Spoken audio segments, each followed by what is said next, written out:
వెనెజువేలా president ని తన wife ని ఇంట్లో నుంచి కిడ్నాప్ చేశారు. ఇది యుఎస్ చేయించింది. ట్రంప్ ఎంత పెద్ద గేమ్ ప్లాన్ ఇది. గేమా? వెనిజువేలా దగ్గర వరల్డ్ లోనే లార్జెస్ట్ ఆయిల్ రిజర్వ్స్ ఉన్నాయి. 303 బిలియన్ బ్యారెల్స్. దీని వర్త్ $17 ట్రిలియన్.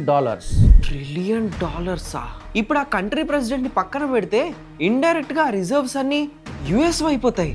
గుర్తుందా, ట్రంప్ కి నోబెల్ పీస్ ప్రైజ్ కావాలని చాలా గోల్ చేశాడు. కానీ సేమ్ నోబెల్ పీస్ ప్రైజ్ అదే వెనిజువేలా అపోజిషన్ లీడర్ మరియా మచోడోకి వచ్చింది.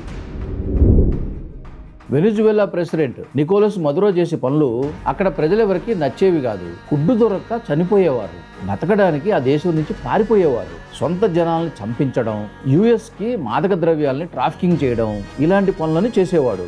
ఆల్సో ఈ మదురో ఎలక్టెడ్ ప్రెసిడెంట్ కాదు. ఇలా జరగడం వెనిజువేలా కంట్రీకి అక్కడ సిటిజన్స్ బిగ్గెస్ట్ ఫేవర్ అనుకుంటున్నారు.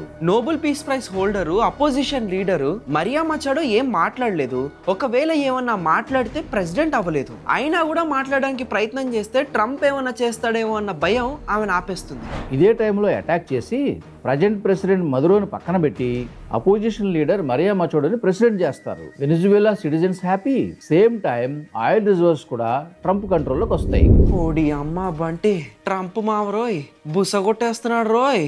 యుఎస్ అప్పులు ఎంత పెరుగుతున్నాయంటే 2029 వరకు ఈ అప్పులు అన్పేయబుల్, తీర్చలేనివి అయిపోతాయి. కమింగ్ అప్ యుఎస్ ఇలాంటివి చాలా చేస్తుంది. అంటే నెక్స్ట్ యుగాంతమేనా?